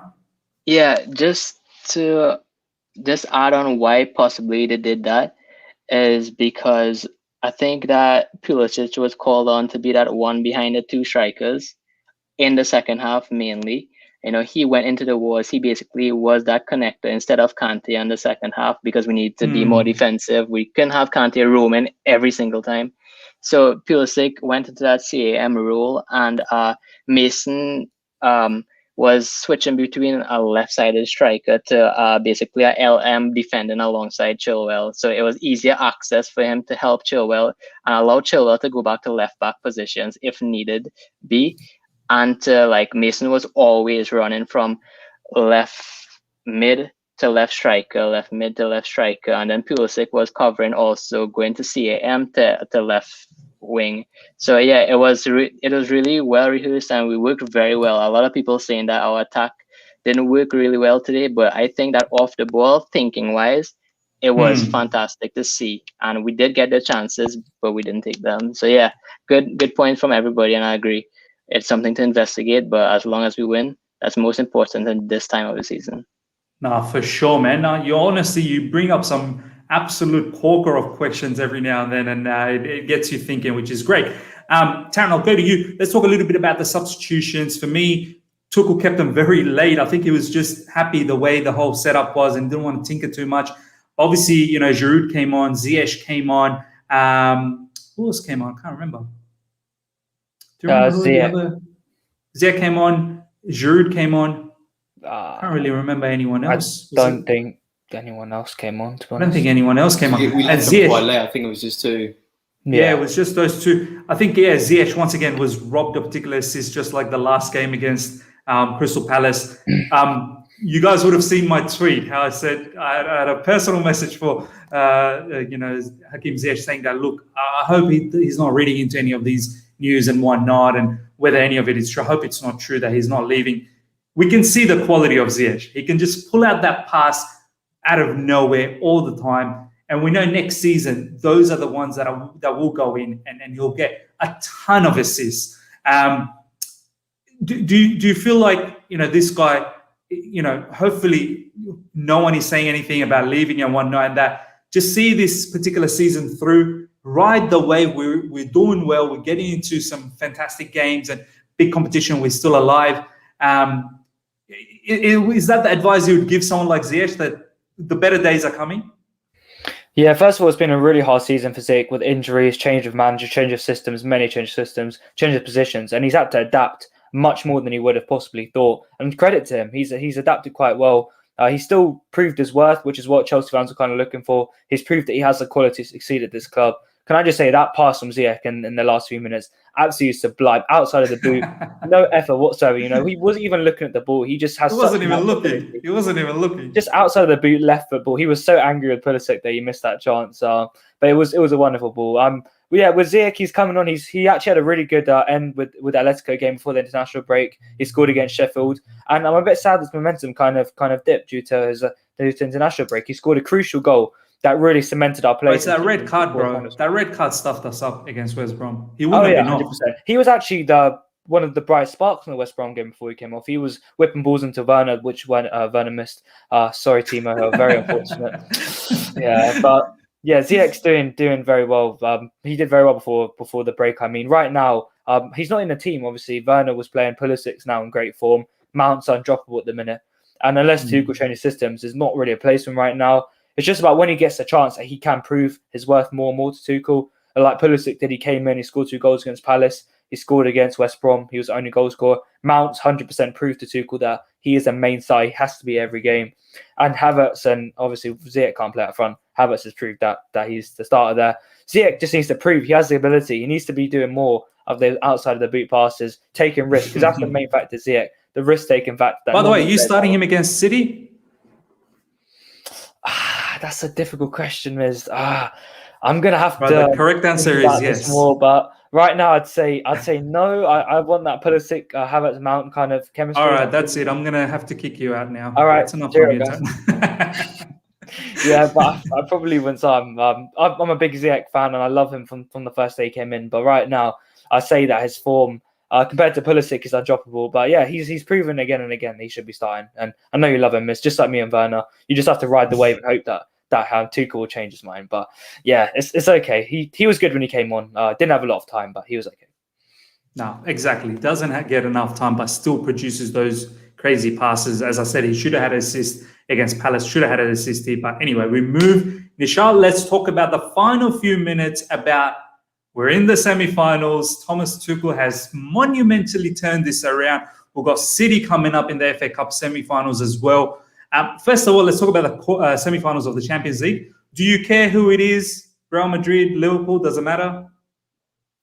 It does matter, but there's no real preference. There's no easy option. There's no hard option. If we want to get to a Champions League final, we're going to have to beat the best. And that's what's going to be the case, whether it's Liverpool, whether it's Real Madrid. And we'll all be keeping a keen eye on Wednesday, seeing who goes through to the semi-final. But either way, I don't really mind. We've played Liverpool before. We've beaten them. We're capable of playing them. And we know we have a better understanding of them, in my opinion, being a domestic rival. Real Madrid, on the other hand, like I said earlier in the show, I've never seen us play them in my lifetime. I'd love to have a game against Real Madrid with storylines of Courtois coming back, Hazard coming back, Zidane against Tuchel, just so many different storylines and a fascinating tie, which I'd love to watch. But really, I don't mind, and we have to beat the best to be at the stage. We've already beaten La Liga leaders, the Portuguese champions, and we're going to be facing the defending champions of Spain or England next. And that's the sort of caliber of teams we're going to be facing and we're going to be needing to beat. So there shouldn't be a preference within Chelsea players and in Chelsea fans. I know there were a lot of fans who wanted to play Porto in the quarterfinals. I was someone who said, I don't mind. I will take anyone. We all are good enough to be at the stage. And the same goes for the semi-final. There aren't any easy ties left in the knockout stages. We're going to have to beat a very strong team. And it's going to be a tough test. There's a lot we're going to have to prepare for and really approach. But the fact we've got to the semi-final is enough omen and enough signs that we can keep pushing and we can do well in this competition, because you don't get to a Champions League semi-final by complete fluke. You have to be good. It's one of the toughest competitions to win because of how long it is, because of the competition, because of the caliber of players and teams and managers and everything. You have to be good enough to be at the stage. And it's a testament to Thomas Tuchel, to the players, to the club as a whole to be at this stage. So it's going to be a massive game, a massive time. Looking forward to see who we do get and when that happens. But it's going to be a huge, huge test. And to know that we are just one leg and 2 games away from a Champions League final, you can't help but not get excited. So it's exciting times, and we deserve a lot of praise and a lot of credit for it. You know what? If we do get to the Champions League final, I think we should have a party here. We need to showcase the whole thing from pre-match to do a watch-along to do the post-match. And I don't know, I'll be bummed if we end up losing the Champions League final. But I think if we do win, it's going to be an absolute party. So well said, Nischal. Just quickly before we go to Ryan and Taron, get their thoughts as well. Manchester City, Nischal, you feeling confident? Yeah, rightly so. You can't not be feeling confident for Manchester City after getting to a Champions League semi-final. It's huge credit, and it's going to be another big game. We spoke about it earlier. We can't focus too much on Man City while we haven't played Porto yet. Now that's the next task. It's going to be a really, really interesting game. Seeing Tuchel against Guardiola, another great managerial battle. And it won't be easy. Man City have been flawless this season. The FA Cup is their competition, but we have to avenge last season. We've been waiting 3 years now for our 9th FA Cup. And I do hope we can perform in a lot of interesting team dilemmas. Does Kepa Arrizabalaga keep his spot as the cup goalkeeper? Or has Edouard Mendy kind of justified himself to say, look, he comes in. Mendy, bro. Mendy. Honestly, Kepa for me. But that's really? Another. Yeah. Oh, Faith. wow. Look, we have to have. There's a level of respect and a level of admiration you have to have for Kepa, who's played every round of a competition, who's helped us get to the semi-final. And tactically, yes, Mendy's a better goalkeeper, he's a better choice. But Kepa Arrizabalaga, without him, we're not getting to the semi-finals, and he deserves to be playing in that game. Simple as. And there's so many dilemmas we have in terms of. Hakim Ziyech as well. Does he start? Do we bring Olivier Giroud in? Do we bring Hudson-Odoi in? There's so much to look at and so much to address. And I'm sure the focus for the whole team will now be on Manchester City, because it's another huge opportunity to get to an FA Cup final, to really prove ourselves and challenge ourselves against another top-class team. Man, I love your guts, Nischal. Kepa for the semi-finals against Manchester City. Oh my days. I don't want to get in nightmares, but I do love your guts, honestly. I get your point. You know, he's taken us all the way to the semi-finals. He's been the cup keeper, you know, but I would like to keep Mehdi, but I get your point. Ryan, my man, any preference between Real Madrid or Liverpool, and also looking ahead to Manchester City? How you feeling, my man? Firstly, I'd like to play Madrid. Yeah, we talked about the history and all of that, but I prefer not to play. I prefer to play a team that doesn't know us. To be honest, you know, we've played Liverpool before with Tuchel and you know, Klopp. I don't think that Klopp would want to lose to us twice. He knows our team. He knows our tactics. So I'd like to play a team that doesn't really know us. And with Man City, I think we need to win this, obviously, because we won the trophy, but we need that momentum also. A bad lose to City now could carry our momentum down in a crucial part of the season, because we have West Ham next. We still have that top 4 battle. We have a semi-final UCL now. So yeah, we need to win, and it doesn't matter how we win. We just need to win. And yeah, that's how I feel. What do you feel, Taron? Yeah, go on, Taron. Thank you for the smooth kind of transition there, Ryan. Yeah, I kind of feel that. Ryan's going to be the host soon. Oh yeah, thank you, Ryan. Right outside of the coin. Host. With the game on Saturday, I think we can win it. It's a winnable game. We've shown as a Tuchel, we're probably one of the most informed sides in, I'd say, Europe right now. In fact, we've only lost 2 games in, or is it 16, 17 games? It's amazing form. We've been so strong defensively, solidly. I'm not scared of any teams in Europe. Maybe Bayern Munich you out today, but I think we can give Man City a real game Saturday. I really do. I think Guardiola and Tuchel is going to be an interesting battle. You know, they were both managers in the Bundesliga before Bayern Munich and Borussia Dortmund, and Tuchel actually got the better of Guardiola, and that was one of his best sides. They beat him 3-2 in the DFB Pokal final. Yeah, it's a really interesting battle with Tuchel and Guardiola. It's going to be a really interesting watch for all teams. I would not play Kepa in the show, unfortunately. I have to be really balanced. I know you are a really balanced guy in general, but I think Kepa should take a seat for this game. Mendy is probably the most reliable goalkeeper at the club, so I'd start him in that game. Yeah, it's going to be a great game to put on momentum for the rest of the season. I think it's winnable. We have a game against Brighton then on Tuesday, and then it's going to be a really tough end to the season. We're into the Champions League semi-finals, FA Cup semi-finals, the Premier League top 4 battle. It's looking great at the minute for Chelsea fans, isn't it, guys? But yeah, I think it's a winnable game on Saturday. I think we can go through to the final, but we need to be on our A game. We can't be tackling like we did today. We have to be finishing. We have to be clinical, like Pulisic did in the game at Stamford Bridge last season. We have to be on that game. Hopefully, we can perform, and hopefully, Rudiger's, you know, whatever he's taking, whatever he's up for, just do the same thing, mate.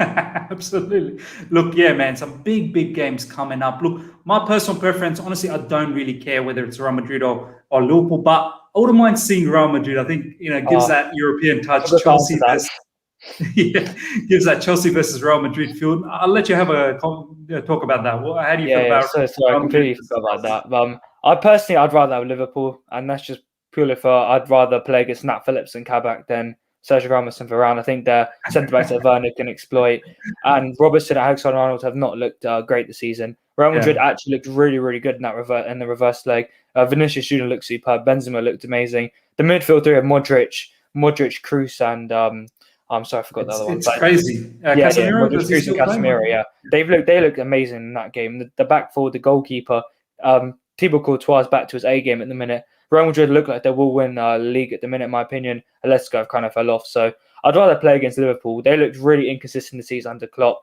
One game they're beating Arsenal 3-0 convincingly. Next game they're losing 3-1 to Real Madrid. So yeah, I'd rather play Liverpool. I think Liverpool's a winnable game, to be honest. It could be an easy route into the final for an A again. Yeah, look, we've beaten Liverpool, so I completely understand that. But as I was saying, I don't mind seeing, you know, an European flavor of Chelsea versus Real Madrid. I think that would be so gorgeous to watch. But yeah, I'm confident against the City game. I think this will be a mega test, a big test. I know we've been saying, you know, have we been tested enough? I think we have. We've been tested massively under Thomas Tuchel. A lot of people were saying, have we bounced back from a defeat? How do we bounce back? And I think we showed that against West Brom. The way we bounced back since then, it's been incredible. So for me, against City, City, they've been a bit dodgy in recent times. Lost against Man United, lost against Leeds as well. I know they rotate a lot. So I wonder what sort of team they're going to have for the FA Cup game. I'm pretty sure they'll probably have a full-strength team. We should generally have a full-strength team as well. But yeah, it's exciting times, guys. Honestly, it's been a pleasure. Thank you, everyone, for joining for this particular stream. Please smash that like button. Help us get to at least 70 likes. We've got still 76 people on. Please help us to get to at least 70 likes. But before we go, let's get everyone plug their stuff. We'll start with you, Nischal. Couldn't miss a chance, could I? If you've enjoyed what you've heard from me today, you can find all of my work on my blog, nishalsblog.com, and you can follow me on Twitter at Nischal_SP. Also, make sure you subscribe to The Other Side of the Coin and Mrs. channel if you're not already. Almost at 4,000 subscribers. Let's get that milestone soon.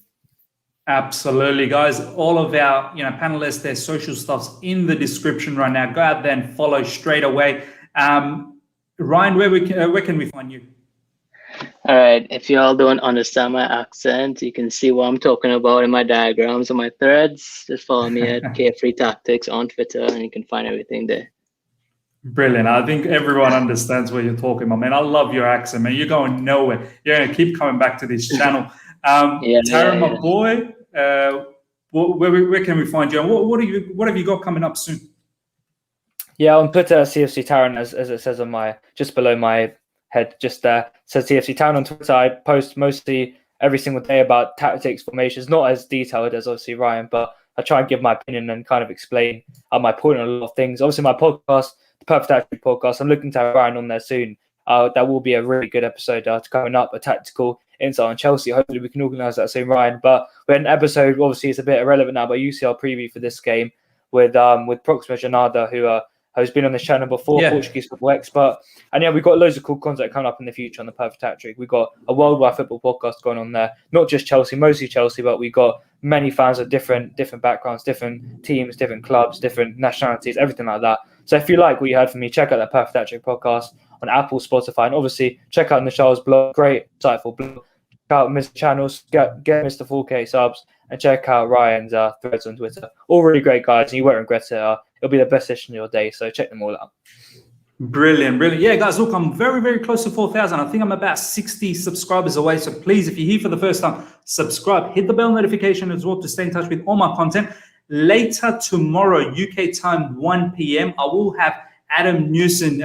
He's the journalist, Chelsea journalist for Football London. He covers all of that. So I will have Adam, and we may talk about a few more other in-depth sort of details about this game and a few of the news that will come throughout. So please log in for that, 1 p.m. UK time tomorrow, Wednesday. Adam Newson from Football London. Before I go, I just want to also say, obviously Bayern Munich, the holding champions, they're out. PSG moves on. So I don't think we've talked about that too much. So that's a big news that they're gone. Bayern Munich's out. So we will see a different champion. And lastly as well, Mehdi Taremi, although that goal was superb, fantastic goal that he scored against us, I'll be surprised that Sergio Conceição didn't start with him. So that's something to think about as to why he didn't start, which is pretty strange. And I'm sure we'll talk about that with Adam Newson as well. But guys, thank you so much for your time and all the support you show us. Until next time, everyone.